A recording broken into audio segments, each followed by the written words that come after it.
Help online के सह प्रायोजक MDH मसाले। असली मसाले से MDH।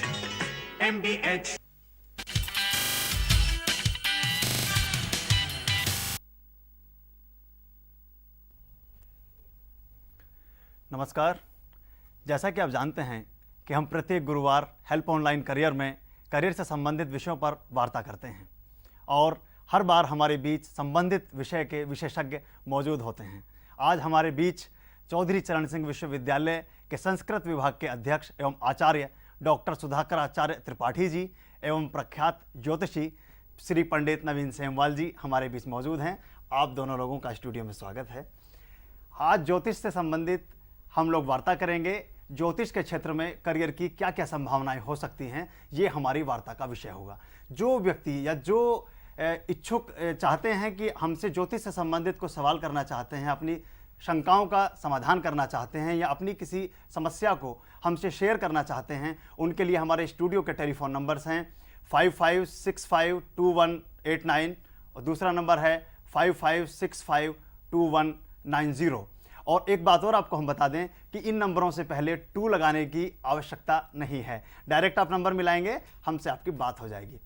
मैं पहला सवाल आपसे सुधाकर आचार्य जी पूछना चाहता हूं कि ज्योतिष हमारी जो प्राचीनतम विधाएं हैं, उन विधाओं में से एक ज्योतिष है और भारतीय ज्योतिष का लोहा पूरे विश्व ने माना है और पूरी दुनिया में यहाँ के जो ज्योतिषी हुए हैं, ज्योतिषविद हुए हैं, उनकी मान्यता रही है।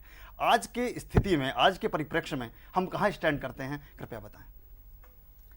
मैं कुछ कहने के पहले एक ज्योतिष में सबसे प्रमुख देव भगवान सूर्य की स्तुति में एक श्लोक कह के तब आपके प्रश्न का उत्तर दूंगा। सजयति सिंधुरवदनो देवो यत्पाद पंकजस्मरणम् वासरमणिरिव तमसां राशिं नाशयति विघ्नानाम्। यह संसार अनिश्चितता का एक समुद्र है। इस अनिश्चितता में निश्चितता की खोज, इसने ज्योतिष जैसे शास्त्र को जन्म दिया और सबसे पुरातन साहित्य वेद, उसके 6 अंगों में से एक अंग वेदांग, शिक्षा, कल्पो, व्याकरणम, निरुक्तम, छंदो, ज्योतिषम, इस तरह यह 6ठा वेदांग ज्योतिष यह प्राचीनतम विधाओं में से एक है और नवीनतम विधाओं में से भी एक है। क्यों कि अनिश्चितता पुरातन नहीं है। अनिश्चितता पहले भी थी, मध्यकाल में भी थी, आज भी है और भविष्य में भी रहेगी। जब तक जीवन है, श्वास चल रही है, अगला पल कैसे बीतेगा, हम कोई उद्यम कर रहे हैं, वह उद्यम क्या फल देगा, इस अनिश्चितता को यदि हल करने का उद्यम यह संसार करेगा तो निश्चितता के लिए ज्योतिष शास्त्र आज भी उतना ही प्रासंगिक है जितना कभी पुरातन काल में था। विश्व में भारतीय जो ज्योतिष है और उसके ज्ञाता हैं, भारतीय ज्योतिष के जो ज्ञाता हैं, उनकी क्या स्थिति इस समय दुनिया में है, इस पे कुछ प्रकाश डालिए त्रिपाठी जी। आपने बड़ा अच्छा प्रश्न किया। बात यह कि ज्योतिष के ज्ञान के विषय में आम तौर पर मान्यता ये है कि ज्योतिष एक दकियानूसी विषय है और इसकी कोई लोकस स्टैंडर्ड आज के ज़माने में नहीं है। आज रेशनल दुनिया है, एक वैज्ञानिक प्रगति की दुनिया है। इस मसले पर एक चीज़ मैं बहुत स्पष्ट कहूँगा कि ज्योतिष जैसा वैज्ञानिक विषय यह आज भी इस विज्ञान के विकसित युग में भी नहीं पैदा हुआ। यह गणित शास्त्र, फलित शास्त्र, सिद्धांत शास्त्र, जीवन की छोटी से छोटी बातों से लेकर बड़ी से बड़ी बातों तक के लिए ज्योतिष के पास अपनी विधा है। और इन सारी विधाओं को मिला दें तो ज्योतिष उनमें अग्रणी है। और यही कारण है कि जो भारतीय ज्योतिषी हैं वे आज भी न केवल तर्क, न केवल पुरातन ग्रंथ, बल्कि गणित की, भौतिकी की, रसायन की, कंप्यूटर की और सुपर कंप्यूटर्स तक की कैलकुलेशंस, ग्रहों की और तारों की एक एक पल की गति की गणना करने का काम ज्योतिषी लोग करते हैं। त्रिपाठी जी, आपसे हमारी वार्ता का क्रम जारी रहेगा और हमारे बीच टेलीफोन लाइन पर दिल्ली से हमारे दर्शक मौजूद हैं। हेलो हेलो, आपका स्वागत है हमारे कार्यक्रम में। आप अपना नाम बताइए। अखिलेश यादव। जी बोलिए, अपना सवाल कीजिए प्लीज। अखिलेश जी, अपना सवाल कीजिए। Hello sir. जी हेलो, हम आपको सुन रहे हैं, आप अपना सवाल कीजिए। हेलो। हेलो। मैं मेरठ यूनिवर्सिटी से बीएससी किया है मैंने। जी, मैं एस्ट्रोलॉजी साइंस में, मेरे लिए क्या स्कोप है, कुछ बताएंगे जरा सर? एस्ट्रोलॉजी साइंस में अखिलेश जी के लिए क्या स्कोप है, ये क्या कर सकते हैं? त्रिपाठी जी, इनको जानकारी दीजिए प्लीज। ज्योतिष को लेकर एमए कोर्सेज भी खुले हुए हैं और पीजी डिप्लोमा कोर्सेज भी खुले हुए हैं। चौधरी चरण सिंह विश्वविद्यालय में भी पीजी डिप्लोमा इन ज्योतिष, एस्ट्रोनॉमी, एस्ट्रोलॉजी, ये दोनों अलग अलग खुले हुए हैं। आप चाहें उनमें प्रवेश ले सकते हैं। अखिलेश जी, आपने हमें फ़ोन किया, आपका बहुत बहुत शुक्रिया। और हम उम्मीद करते हैं कि भविष्य में भी अगर हमारे प्रोग्राम से संबंधित कोई सवाल आपके दिमाग में आता है तो आप ज़रूर हमसे सवाल करेंगे। बहुत बहुत धन्यवाद। हम चर्चा को जारी करते हैं। त्रिपाठी जी, हम बात कर रहे थे कि वैश्विक परिदृश्य में ज्योतिष की क्या स्थिति है। प्लीज़ अपनी वार्ता को आगे कीजिए। विश्व में हर समाज, हर धर्म, हर भाषा ने ज्योतिष को अपने अपने तरीके से खोजा है। सब ने इसका संबंध ग्रहों से जोड़ा है। तिब्बत, चीन, रूस, जापान, इन लोगों ने गुरु प्रधान ज्योतिष को अपनाया है। दक्षिण भारत में सूर्य प्रधान ज्योतिष को अपनाया गया है। उत्तर भारत और कुछ हिस्सा नेपाल का, इन्होंने चंद्र प्रधान ज्योतिष को अपनाया है। ग्रह सारे प्रधान हैं, लेकिन हर जगह के ज्योतिषी अपनी अपनी दृष्टि से, कोई सूर्य को देखकर फल करता है, पढ़ता है, कोई चंद्र को, कोई गुरु को, कोई शनि को। ये ऐसे ही है जैसे शतरंज में कोई खिलाड़ी पैदल से के बल पर खेलता है, कोई हाथी के बल पर खेलता है, कोई ऊंट के बल पर खेलता है, कोई घोड़े के बल पर खेलता है और कोई रानी के बल पर खेलता है। ज्योतिष में भी ये सारे घटक तत्व हैं और विश्व के हर मुल्क में, अरब कंट्रीज में, यूरोप में, अमेरिका में, अफ्रीका में, आदिवासियों के बीच में भी इन्हीं ग्रहों को लेकर अपनी अपनी पद्धति से, किसी ने नक्षत्र को प्रधान मान लिया, किसी ने राशि को, किसी ने सूर्य को, किसी ने चंद्र को, किसी ने गुरु को, शनि को। यहाँ तक कि मध्य प्रदेश के जगदलपुर इलाके में राहु और केतु को प्रधान मानकर फल पढ़ने की पद्धति है। तो विश्व का हर एक मुल्क ज्योतिष को अपने अपने तरीके से उपयोग में लाता है और यही इस विषय की सार्वजनीनता का एक प्रमाण है। त्रिपाठी जी की मान्यता है कि कोई भी देश हो, कोई भी परिवेश हो, कोई भी वेश हो, ज्योतिष की मान्यता सर्वकालिक है, सर्वग्राह्य है, सर्वव्यापी है। ज्योतिष प्रत्येक देश में, प्रत्येक कंट्री में मान्यता प्राप्त विषय है और मान्यता प्राप्त विधा है। मैं इसी क्रम को आगे जारी रखते हुए अपना सवाल करूंगा नवीन जी से कि नवीन जी, जो जन्म कुंडली हम बनाते हैं, जन्म कुंडली को बनाने के लिए हमें प्राथमिक रूप से किन किन सूचनाओं की आवश्यकता होती है?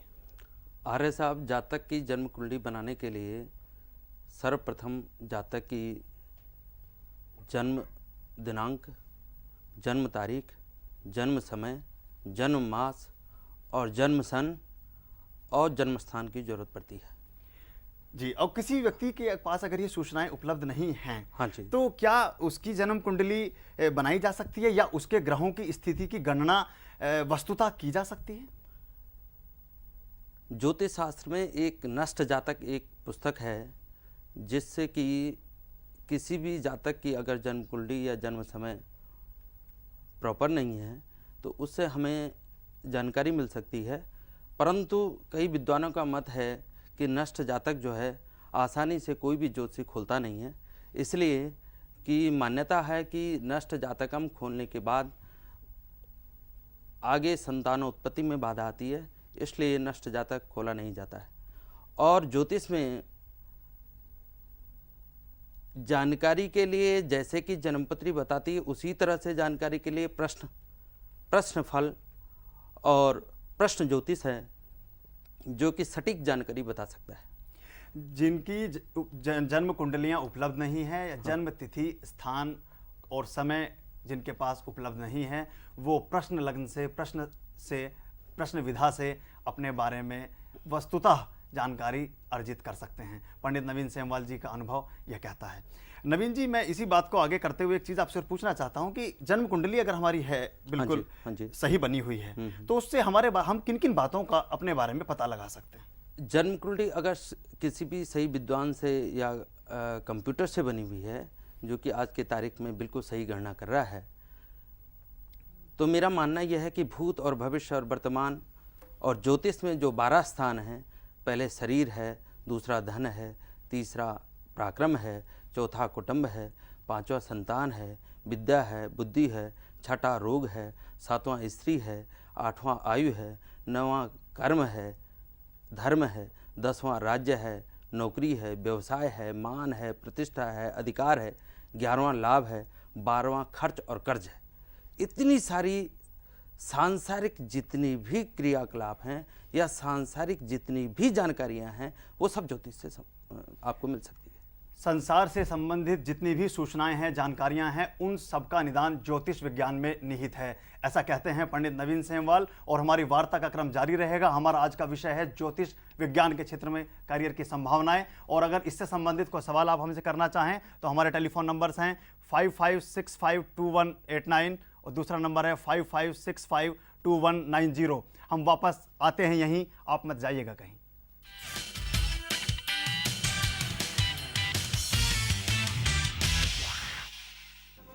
It's time for a renaissance.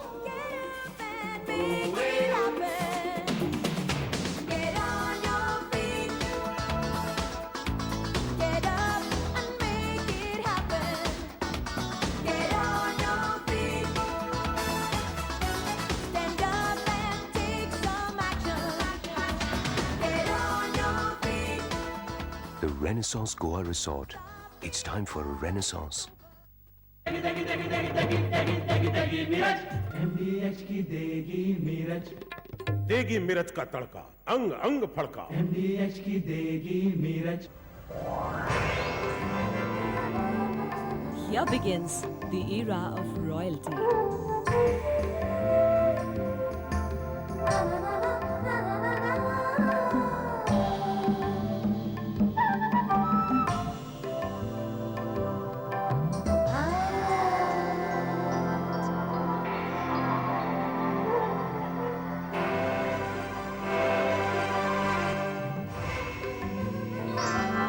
For designer clothing, of course. PP Design Estate from the house of PP Jewelers.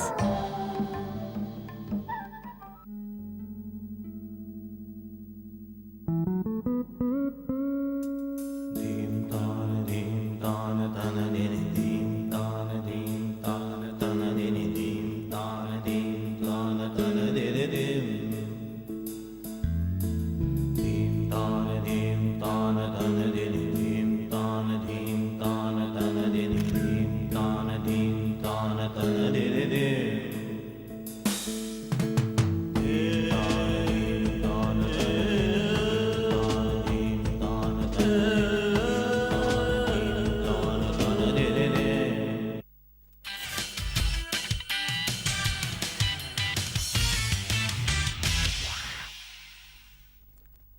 Online career में एक बार फिर से आपका स्वागत है। जैसा कि आप जानते हैं कि आज हमारी चर्चा का विषय है ज्योतिष के क्षेत्र में करियर की संभावनाएं, और हमारे बीच चौधरी चरण सिंह विश्वविद्यालय मेरठ के संस्कृत विभाग के अध्यक्ष एवं आचार्य पंडित सुधाकर आचार्य त्रिपाठी जी एवं ज्योतिषी पंडित नवीन सेमवाल जी मौजूद हैं। आप लोगों से हम वार्ता का क्रम जारी रखेंगे। इसी बीच हमारे पास टेलीफोन लाइन पर उपलब्ध हैं दिल्ली से लक्ष्मण सिंह जी।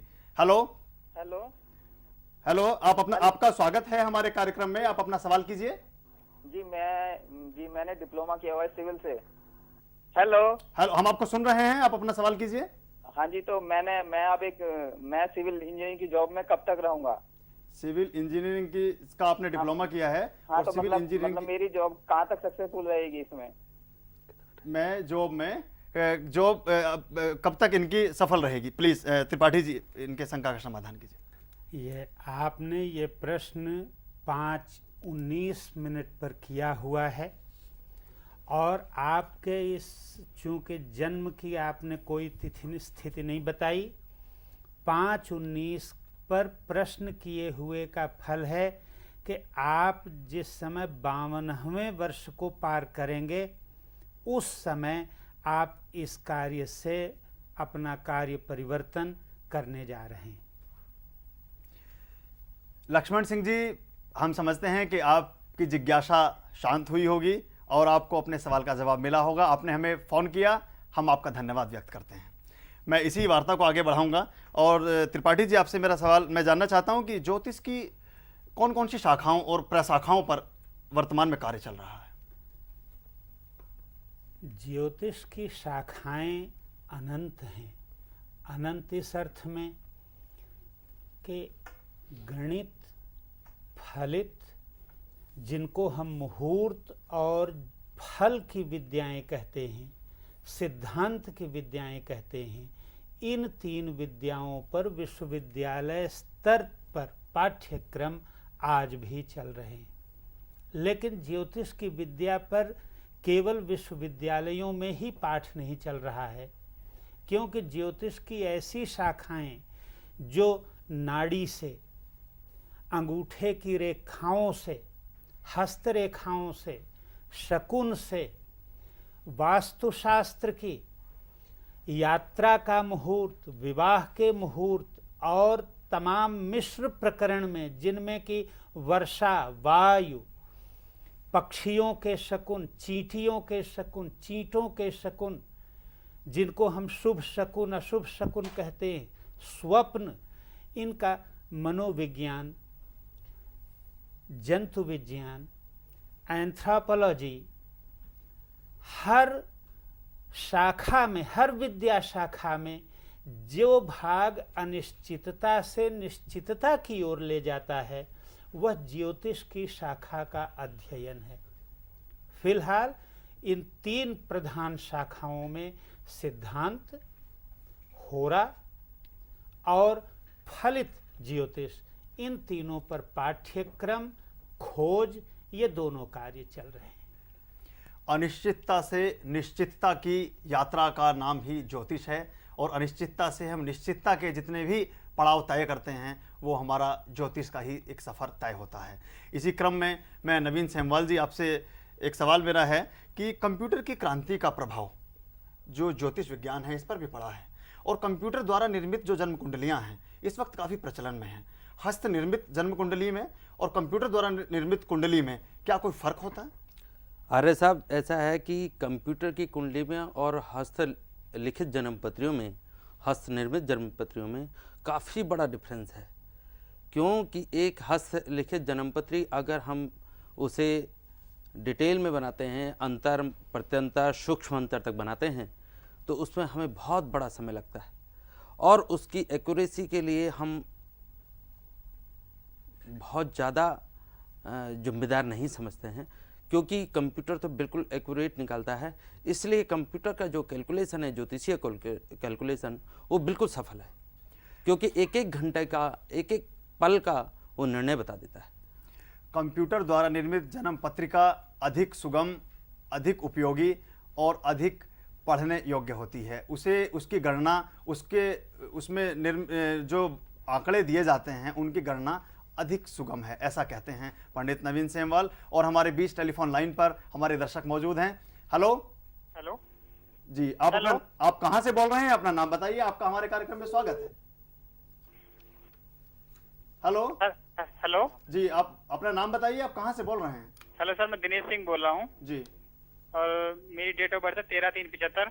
जी। हेलो, लगता है दिनेश सिंह जी से हमारा संपर्क टूट गया है। तो हम अपनी वार्ता को जारी रखेंगे। नवीन जी, कंप्यूटर की क्रांति जिस तरह से बढ़ी है, उसके साथ साथ गली मोहल्ले और नुक्कड़ों के चौराहों पे जो ज्योतिषी आज बैठे हुए मिल जाते हैं, तो इन दोनों के बीच में एक तो क्या फर्क आप महसूस करते हैं, और दूसरा क्या इससे विश्वसनीयता पे फर्क नहीं पड़ता ज्योतिष की? अरे साहब, ऐसा नहीं है, ज्योतिष का कैलकुलेशन तो एक जैसा ही है, और अगर कोई योग्य आदमी उसके अभाव को गली और मोहल्ले में बैठा देता है, इसका अर्थ ये नहीं है कि वो अपूर्ण है और वो परिपूर्ण नहीं है। देखने में यह आया है कि कई विद्वत वर्ग जो हैं, उन्हें अभाव के कारण वो अच्छे स्थानों में नहीं बैठ पाते, उन्हें सही ट्रैक नहीं मिल पाता है, इसलिए ये एस्ट्रोलॉजी या ज्योतिष जो है पीछे रहा है हिंदुस्तान में। अदरवाइज तो काफ़ी कुछ इसने हमें दिया है जी, काफ़ी प्रगति ज्योतिष ने वरना की है। हाँ, क्या ज्योतिष के आर्य जी, इस मसले पर एक नवीन जी की बात को जोड़ते हुए एक बात मैं और कहना चाहूँगा कि कंप्यूटर से बनाई गई कुंडलियाँ सुगम तो जरूर होती हैं, बड़ी जल्दी तैयार होती हैं, पूरा का पूरा फल पुस्तकाकार 5 मिनट के भीतर भीतर सामने प्रस्तुत हो जाता है। लेकिन इस सुगमता के नाम पर जो गुणवत्ता है, क्योंकि कंप्यूटर की जितनी भी गणनाएं हैं वो दशमलव पर आधारित होती हैं जी, और ज्योतिष में तमाम गणनाएं ऐसी हैं जिनमें विभाजन का कार्य प्राइम नंबर्स से होता है, और ये गणित के जानकार जानते हैं कि प्राइम नंबर से विभाजन की समय हर अंक पर अनंत की एक सीरीज आती है, जो कि सारी गणना को अप्रॉक्सीमेट बना देती है। जो मैनुअल कैलकुलेशन है उसमें कुंडली में अप्रॉक्सीमेशन की कोई गुंजाइश नहीं है। कंप्यूटर की कुंडली में अप्रॉक्सीमेशन करीब करीब 75% से ज़्यादा होता है। ऐसी हालत में जैसा नवीन जी ने कहा, सुगमता जरूर है, सरलता जरूर है, लेकिन और आम जीवन में उसका प्रयोग होना चाहिए खूब। लेकिन जब बात उठेगी गुणवत्ता की, उस समय प्राइम नंबर्स के द्वारा डिवाइडेड नंबर्स के इनफाइनाइट सीरीज की बात देखते हुए मैनुअल कैलकुलेशन का स्थानापन्न कम से कम ज्योतिष के क्षेत्र में कंप्यूटर का कैलकुलेशन नहीं हो सकता। मौजूदा दौर में हम और विज्ञान कितनी ही प्रगति क्यों ना कर लें, लेकिन अभी भी मनुष्य का कोई तोड़ नहीं है, उसका कोई विकल्प नहीं है। जो हम हाथ से बनाते हैं, जो गणनाएं हमारी हस्तलिखित होती हैं, वो अतुलनीय हैं, अमूल्य हैं, ऐसा कहते हैं डॉक्टर त्रिपाठी। और हम आपसे वार्ता का क्रम जारी रखेंगे। अब समय है एक ब्रेक का, हम वापस आते हैं यहीं, आप मत जाइएगा कहीं।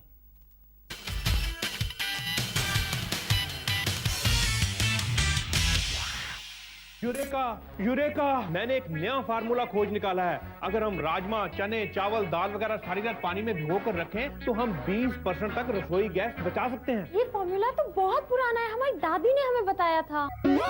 राजमा, चने, दाल रात भर भिगोकर प्रेशर कुकर में बनाइए, इससे आपका टाइम, ईंधन और पैसा बचेगा। असली मसाले से MDH It's time for a renaissance.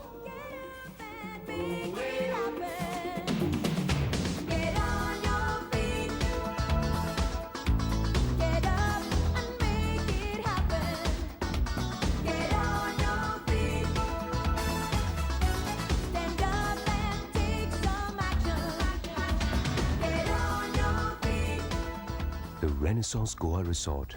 It's time for a renaissance. Here begins the era of royalty.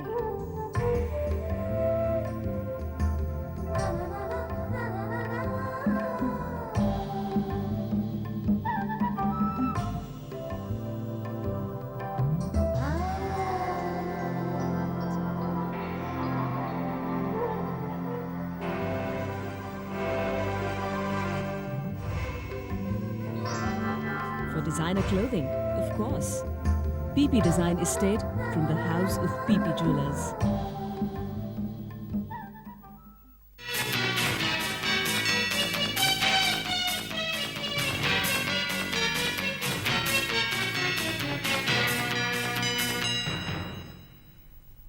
नमस्कार, अभी तक में आपका स्वागत है। पेश है अभी तक की खास खबरें। प्रधानमंत्री अटल बिहारी वाजपेयी ने आज राज्यसभा में अपनी सरकार के हर साल 1 करोड़ रोजगार मुहैया कराने के वादे को दोहराया। प्रधानमंत्री ने कहा कि देश में बेरोजगारी खत्म करने की कोशिश जारी है।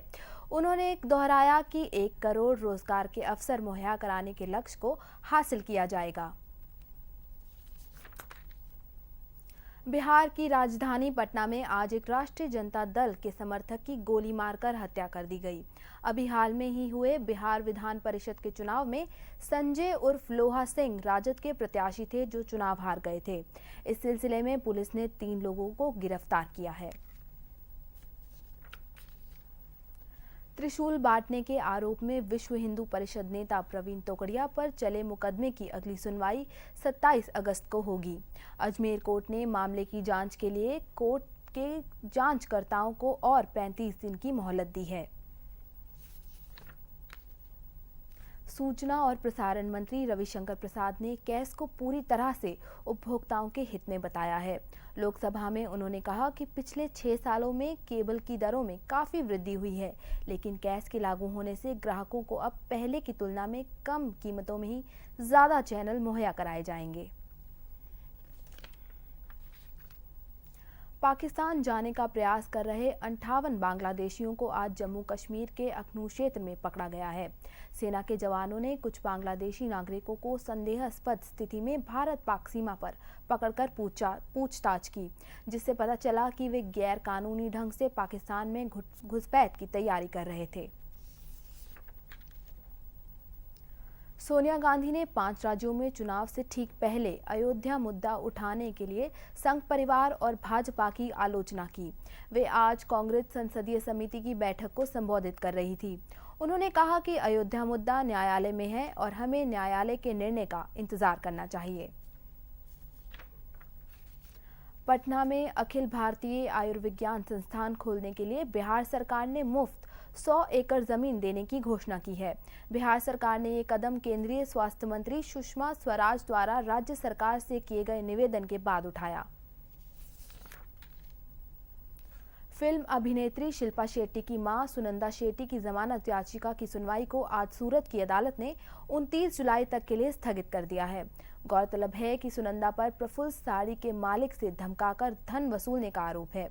इस आरोप में शिल्पा के पिता को अदालत से कुछ शर्तों पर पहले ही जमानत मिल चुकी है। अभी तक में फिलहाल इतना ही। नमस्कार।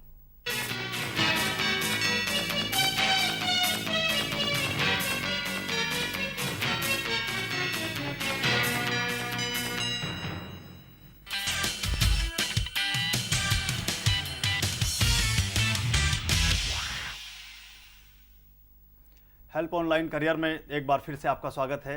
और जैसा कि आप जानते हैं कि हम आज वार्ता कर रहे हैं ज्योतिष के क्षेत्र में करियर की संभावनाओं पर, और हमारे बीच मौजूद हैं चौधरी चरण सिंह विश्वविद्यालय के संस्कृत विभाग के अध्यक्ष एवं आचार्य डॉक्टर सुधाकराचार्य त्रिपाठी जी एवं जाने माने ज्योतिषी पंडित नवीन सेमवाल जी। मैं सेमवाल जी आपसे अपने सवाल के क्रम को आगे जारी रखते हुए पूछना चाहता हूं कि क्या ज्योतिष के आधार पर जातक के पूर्व जन्म के बारे में गणना की जा सकती है, अध्ययन किया जा सकता है? आर्य साहब, निश्चित रूप से पूर्व जन्म के बारे में विवेचन किया जा सकता है, क्योंकि जन्म पत्री में जो है प्रथम स्थान, पंचम स्थान, अष्टम स्थान इस बात को महत्व देता है कि आप पूर्व जन्म में क्या थे और आने वाले जन्म में क्या बनेंगे। अच्छा नवीन जी, ये और बताइए कि क्या जितने रत्न हैं, हाँ जी, हाँ जी, इन स्टोन्स का, रत्नों का हमारे जीवन में या हमारे ग्रहों में, हमारे गोचर में क्या इसका अंतर आता है? क्या इसका कोई प्रभाव पड़ता है? क्या इसका फर्क कुछ महसूस होता है? हाँ जी, निश्चित तौर पे होता है। हम अपने ग्रहों की दोषपूर्ण स्थिति को दूर करने के लिए रत्नों को धारण करते हैं, क्योंकि प्रत्येक रत्न में सूर्य की ऊर्जा होती है, रंग होता है, केमिकल होता है, मेटल होता है तथा तरंग होती है, एवं वो तरंगों जो है ग्रह की तरंगों को अपनी ओर आकर्षित करती हैं और ग्रहों की दोषपूर्ण स्थिति को दूर करते हुए पूर्ण रूप से सहायक सिद्ध होती है। जिस तरह से शरीर के दोषों को दूर करने के लिए दवाई कार्य करती है, उसी तरह से हमारे ग्रहों से संबंधित दोषों को दूर करने का कार्य रत्न करते हैं। और इसी वार्ता के क्रम में हमारे बीच टेलीफोन लाइन पर हमारे दर्शक मौजूद हैं। हेलो हेलो हेलो हेलो, हम आपको सुन रहे हैं, आप अपना सवाल कीजिए। हेलो हेलो, हाँ, मैं हिमांशु बोल रहा हूँ मेरठ से। जी बोलिए। मेरा ये सवाल है कि मेरा डेट ऑफ बर्थ 13/1/1983 जी, और समय 5:23 रात का। जी। हेलो, लगता है टेलीफोन से संपर्क हिमांशु जी से कट गया है, तो हम अपनी वार्ता को जारी रखेंगे नवीन जी। हाँ कि समाचार पत्र और पत्रिकाओं में जो सर्वाधिक पढ़े जाने वाले कॉलम्स हैं, जो स्तंभ हैं, वो ज्योतिष पर आधारित होते हैं। उनकी विश्वसनीयता और उनकी प्रासंगिकता कहाँ तक सही है? आर्य साहब, वो डिपेंड करता है कि किस तरह के विद्वत वर्ग ने वो भविष्यवाणियाँ लिखी हैं और अखबार को दी हैं, वो और उसके गणित पर निर्भर करता है कि वो किस तरह का गणित प्रयोग करता है। ज्योतिष में अंक विज्ञान के आधार पर भी लोग निकालते हैं, प्रश्न लगन पर भी निकालते हैं और गोचरीय आधार पर भी निर्णय देते हैं, परंतु गोचरीय आधार पर जो निर्णय होता है वो बहुत थोड़े समय के लिए सटीक बैठता है, लंबे समय के लिए उसकी विश्वसनीयता नहीं है। नहीं है। अच्छा। और जन्म कुंडली ही प्रायः लंबे समय के लिए भविष्यफल बता सकती है। अच्छा, इसी क्रम में जो रेडीमेड भविष्यफल बाजार में उपलब्ध होते हैं, हाँ जी, पूरे वर्ष के हर राशि के अनुसार उपलब्ध रहते हैं, हाँ, वो उनके बारे में कुछ बताइए, क्या उनकी विश्वसनीयता के बारे में? देखिए, विश्वसनीयता तो लेखक के ऊपर निर्भर करती है, वो किस तरह से, मैंने ये कहा है आपसे कि उनकी योग्यता पर निर्भर करता है जी, और उनका नाम और वो हाँ, अगर उसमें साथ में है तो वो उस पर डिपेंड, उनकी योग्यता पर निर्भर करता है, उनके गणित पर निर्भर करता है, वो किस तरह से गणित अपनाते हैं। अवांछनीय गणित आजकल चल रहा है जो कि बहुत ही कारगर है, तो मेरा मत ये कहता है कि जैसा भी उन्होंने गणित प्रयोग किया होगा उसी आधार पर सत्यता तक खरे उतर सकता है। डॉक्टर त्रिपाठी जी, अभी नेहरू तारामंडल ने एक भविष्यवाणी की है कि 28 अगस्त 2003 से मंगल ग्रह और पृथ्वी दोनों की दूरी जो है वो निम्नतम स्तर पे आ जाएगी, तो इसके बाकी पूरे विश्व में परिवर्तन होंगे, परिणाम आएंगे। आप क्या कहते हैं? आपकी गणना, आपका अनुभव इस बारे में क्या कहता है? ये मैंने उनकी भविष्यवाणियाँ देखी, उन्होंने भिन्न भिन्न भविष्यवाणियाँ की हैं। एक बार उन्होंने भविष्यवाणी की कि यह घटना 73,000 वर्षों के बाद हो रही है और अब 73,000 वर्ष लगेंगे दोबारा इस घटना को होने में। अभी कल के अखबार में उन्होंने फिर उसी के प्रमाण पर एक दिया कि यह 60,000 वर्षों बाद यह घटना हो रही है और अब पुनः 60,000 वर्ष बाद होगी। ये 60,000 और 73,000 की संख्या उन्होंने किन सूत्रों से पाई? क्योंकि ग्रहों की इन गणनाओं को पाने का एक निश्चित नियम है। एस्ट्रोनॉमी में जो पाई और आर के बल पर इनके टाइम निकलते हैं, कर्व के बल पर। दूसरा, वेद के बल पर और इनके मार्ग के बल पर ये निकलते हैं ये गणनाएं। मंगल और पृथ्वी एक साल में एक चक्कर लगा लेती है, मंगल 1.5 साल में एक चक्कर लगाता है। इस प्रकार लगभग 2.25 वर्ष बाद पृथ्वी और मंगल ठीक आमने सामने होते हैं और इनके बीच की एक दूरी होती है और कोई और घट-बढ़ नहीं होती। लेकिन सबसे निकटतम दूरी पृथ्वी की और मंगल की तब होती है जब मंगल उच्च पर हो, मतलब सूर्य से निकटतम दूरी पर हो और मकर राशि में हो। इन दिनों मंगल कुंभ राशि में है, इसलिए निकटतम दूरी पर होने का प्रश्न ही नहीं होता। ये एक बड़ी सस्ती लोकप्रियता और मीडिया मॉन्गरिंग का एक प्रश्न है, उन्होंने ये कह दिया। बाकी हो सकता है उनके पास कोई ऐसी टेलीस्कोप, ऐसे कोई यंत्र हों जिनके बल पर वो ग्रहों की गति बदल दें, ये वो जाने। हम आपसे वार्ता का क्रम जारी रखेंगे। हमारे बीच टेलीफोन लाइन पर हमारे दर्शक मौजूद हैं। हेलो। हाँ हेलो, हम कामराज जुबैरी बोल रहे हैं साहब। जी बोलिए, आप कहाँ से बोल रहे हैं? कामराज जुबैरी, मेरठ से। जी बोलिए, अपना सवाल कीजिए प्लीज। मेरठ से बोल रहे हैं, कामराज जुबैरी। हाँ, अपना सवाल कीजिए। साहब ये बताइए कि नवमांश किसे कहते हैं? नवमांश किसे कहते हैं?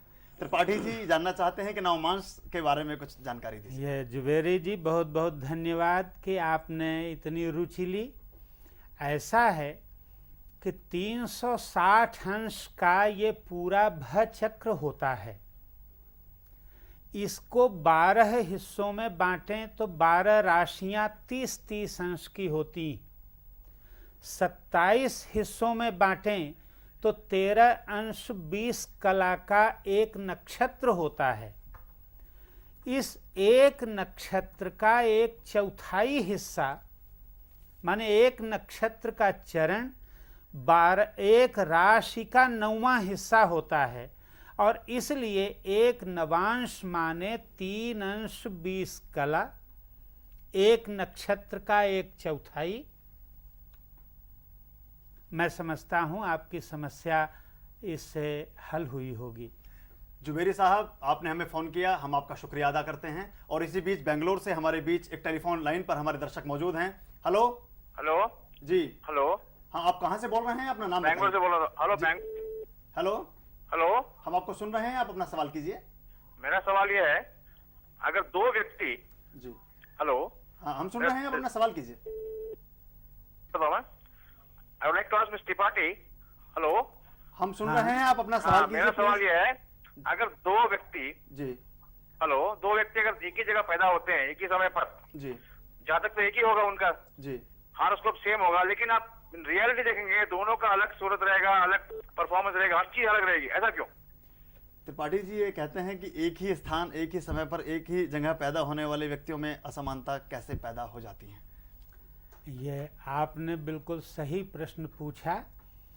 होता ये है कि एक बच्चे के पैदा होने में कई चीज़ें लगती हैं, ग्रहों के गुण, स्थान के गुण और इनसे के अलावा भी माता पिता के गुणसूत्र और बच्चे का स्वयं के जीव का जो पूर्व जन्म का कर्म है उसका फल, इन सब को मिलाकर दुनिया में कोई भी दो चीज एक समान नहीं होती। एक ही समय पर एक ही जगह पर मच्छर भी पैदा होता है, चींटी भी पैदा होती, और मनुष्य के दो बच्चे पैदा हुए, वो दोनों एक समान कैसे होंगे? उनकी शरीर एक जैसी हो सकती है कुछ हिस्सों में, उनका रक्त गुण एक जैसा हो सकता है, लेकिन उनका व्यक्तित्व, दो जीव दो भिन्न भिन्न जगहों से आकर एक जगह पैदा हुए, वो बिल्कुल अलग दिशा अपना लेते हैं। ग्रहों का इसमें रोल ये होता है कि एक साथ पैदा हुए बच्चे संभव नहीं हैं, उनमें पल का अंतर हो, विपल का अंतर हो, उनमें अक्षांश की कला का अंतर हो, ये अंतर पर्याप्त है उनमें अंतर करने के लिए। सूक्ष्मतम अंतर भी हमारे व्यक्तित्व को, हमारे जीवन को जुदा कर सकता है, उसमें फ़र्क पैदा कर सकता है, ऐसा कहते हैं डॉक्टर त्रिपाठी जी। और हम वार्ता का क्रम जारी रखेंगे। आज का हमारा विषय है ज्योतिष के क्षेत्र में करियर की संभावनाएं। अब समय है एक ब्रेक का, हम वापस आते हैं यहीं, आप मत जाइएगा कहीं।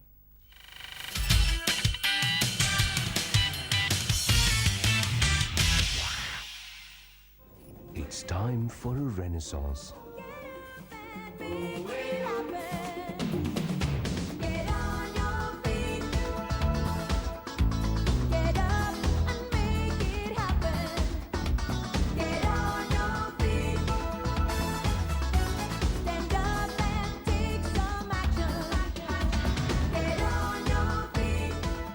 The Renaissance Goa Resort. It's time for a renaissance.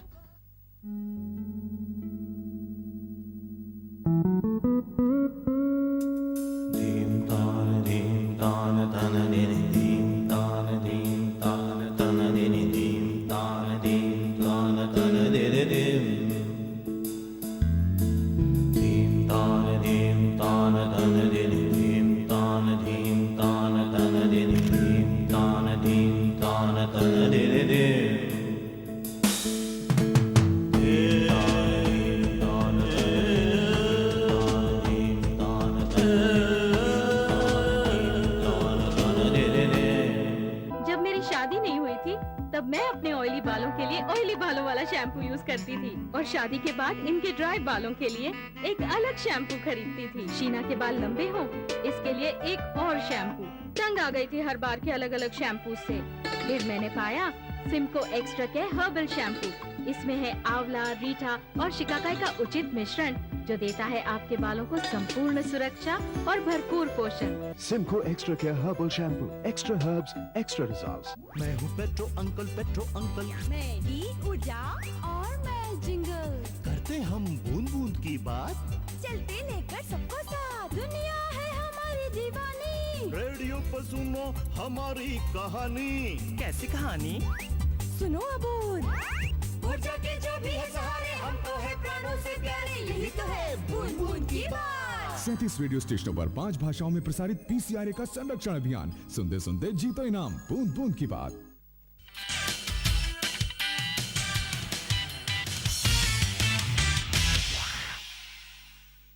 Help online career में एक बार फिर से आपका स्वागत है। जैसा कि आप जानते हैं कि आज का हमारा विषय है ज्योतिष के क्षेत्र में करियर की संभावनाएं, और हमारे बीच मौजूद हैं चौधरी चरण सिंह विश्वविद्यालय मेरठ के संस्कृत विभाग के अध्यक्ष एवं आचार्य डॉक्टर सुधाकराचार्य त्रिपाठी जी एवं जाने माने ज्योतिषी पंडित नवीन सेमवाल जी।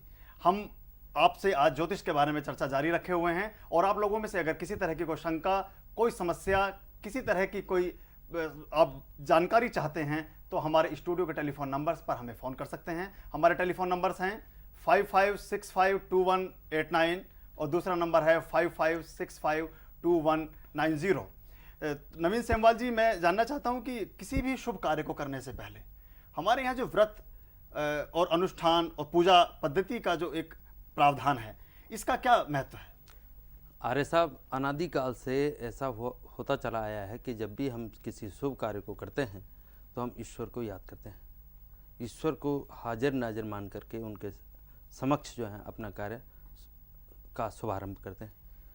तथा ज्योतिषीय आधार ये है कि हम अपने अशुभ ग्रहों की शांति के लिए प्रार्थना करते हैं, और ताकि हमारे आगे किसी मार्ग में किसी भी तरह के कोई व्यवधान ना आए और हमारा मार्ग प्रशस्त हो, इसलिए हम ये पूजा और अनुष्ठान कराते हैं। पूजा एवं अनुष्ठान किसी भी शुभ कार्य को करने से पहले ईश आराधना का मूल मंत्र है, और उसके बिना हम सुख, शांति, समृद्धि और सौभाग्य को प्राप्त नहीं कर सकते। हमारे बीच मेरठ से टेलीफोन लाइन पर हमारे दर्शक मौजूद हैं। हेलो जी। हाँ, पुष्पेंद्र जी। जी बोलिए। जी, मैं एक सवाल पूछना चाह रहा हूँ जी, पूछिए। कि ये मैं ज्योतिष के क्षेत्र में कैरियर बनाना चाहता हूँ अपना जी, तो इसके लिए मुझे कहाँ एडमिशन लेना चाहिए? ये आपने तो कार्यक्रम कैरियर पे रखा है, इसमें आप ज्योतिष के विषय में ही बता रहे हैं, कैरियर कैसे बनेगा? जी जी जी, आपने अनिल जी धन्यवाद, आपने हमें टेलीफोन किया। ये चाहते हैं कि ज्योतिष के बारे में एज ए करियर इसको लेना चाहते हैं। आप विश्वविद्यालय में इस चीज़ के व्याख्याता हैं, कृपया बताएं कि इसमें कैसे कैसे कर सकते हैं। न्यूनतम शैक्षिक अर्हता क्या है, कितनी अवधि के कोर्सेज आप संचालित करते हैं? ये चौधरी चरण सिंह विश्वविद्यालय में ज्योतिष के 2 पाठ्यक्रम मुहूर्तविद और वास्तुविद पीजी डिप्लोमा इन ज्योतिष एस्ट्रोनॉमी एंड एस्ट्रोलॉजी ये खुले हुए हैं। कोई भी स्नातक आर्ट्स का, साइंस का, कॉमर्स का, इंजीनियरिंग का, डॉक्टर अथवा किसी भी डिसिप्लिन का स्नातक हो वो इनमें प्रवेश ले सकता है। और आप अभी प्रवेश की प्रक्रिया चालू है 5 अगस्त तक। आप किसी भी वर्किंग डे पर विश्वविद्यालय परिसर में आकर भेंट संपर्क कर सकते हैं। ये तो रहा अध्ययन के क्षेत्र में। कैरियर में अध्ययन के बल पर आगे आप अपने जीवन की राह खुद निर्धारित कर सकते हैं। अनिल जी, आपने हमें फ़ोन किया, हम आपका शुक्रिया अदा करते हैं। हम समझते हैं कि आपकी जिज्ञासा निश्चित रूप से शांत हुई होगी। हमें मुंबई से निमिषा नागपाल, बेंगलोर से मुर्तुजा हुसैन तथा आगरा से रमेश राजपूत ने ईमेल भेजी है। वो जानना चाहते हैं कि ज्योतिष विज्ञान से संबंधित प्रशिक्षण संस्थान कहाँ कहाँ हैं। हम आपकी सुविधा के लिए बता दें कि आप निम्नलिखित इन संस्थानों से ज्योतिष से संबंधित पाठ्यक्रम कर सकते हैं। संपूर्णानंद विश्वविद्यालय वाराणसी उत्तर प्रदेश, काशी विद्यापीठ वाराणसी उत्तर प्रदेश, राष्ट्रीय संस्कृत विद्यापीठ तिरुपति, कामेश्वर सिंह दरभंगा संस्कृत महाविद्यालय दरभंगा बिहार, भारतीय विद्या भवन कस्तूरबा गांधी मार्ग नई दिल्ली, श्री लाल बहादुर शास्त्री संस्कृत विद्यापीठ नई दिल्ली, जम्मू विश्वविद्यालय श्रीनगर, भारतीय ज्योतिष विद्या परिषद लखनऊ, चौधरी चरण सिंह विश्वविद्यालय मेरठ उत्तर प्रदेश तथा गुरुकुल कांगड़ी विश्वविद्यालय हरिद्वार उत्तरांचल। यदि आप लोग जिन लोगों के सवाल हम अपने कार्यक्रम में शामिल नहीं कर पाते हैं तो आप लोग ईमेल कर सकते हैं, हमें फैक्स कर सकते हैं या टेलीफोन से अपनी सूचनाएं हम तक भेज सकते हैं। हमारा पता है help online, Jain television, Scindia villa, ring road, Sarojini Nagar, नई दिल्ली 110023 और हमारा टेलीफोन नंबर है 55652189 55652190 और हमारा फैक्स नंबर है 26110014 और ईमेल है helponline@jaintv.com। तो त्रिपाठी जी, हम आपसे बात कर रहे थे और मैं एक चीज़ और जानना चाहता हूं कि 19 जुलाई 2003 से गुरु सिंह की राशि में गुरु का आगमन हुआ है। इसको लेके एक भ्रांति या एक चर्चा आजकल बड़ी जोरों पे है कि अगले 1 वर्ष तक इसका कार्यकाल रहेगा। इस 1 वर्ष में कोई भी शादी विवाह नहीं हो सकता। तो क्या 1 साल तक हमारे वो लोग जो ज्योतिष विज्ञान में आस्था रखते हैं या ज्योतिष के अनुष्ठान के अनुसार या ज्योतिष के कर्मकांड के अनुसार विवाह पद्धति में विश्वास रखते हैं, क्या 1 साल तक कुंवारे रहेंगे? कृपया प्रकाश डालिए। ये आर्य जी, आपने बहुत अच्छा प्रश्न पूछा।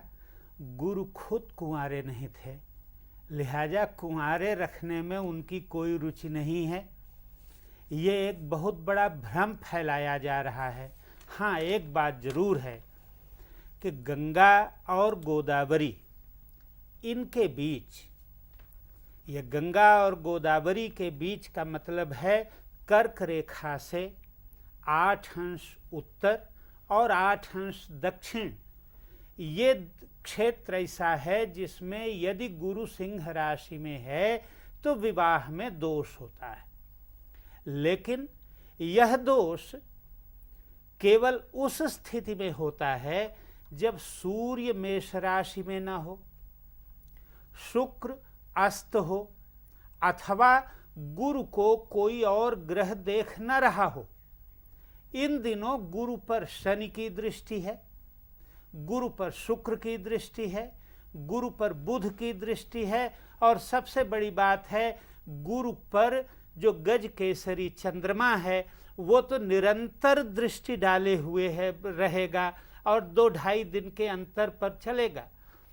जिनकी बहुत जल्दी की बात है कि वो योग नहीं देखना चाहते तो गंगा के उत्तर बिजनौर चले जाएं, इधर के पास, उधर गोदावरी के दक्षिण जाके विवाह कर लें।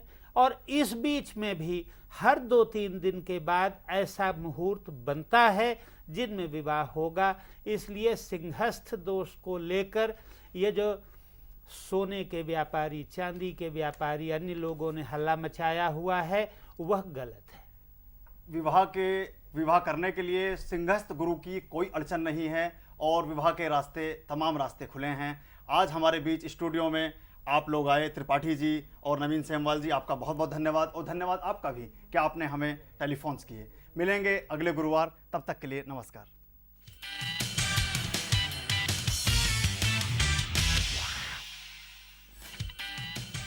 हेल्प ऑनलाइन के सह प्रायोजक MDH मसाले। असली मसाले।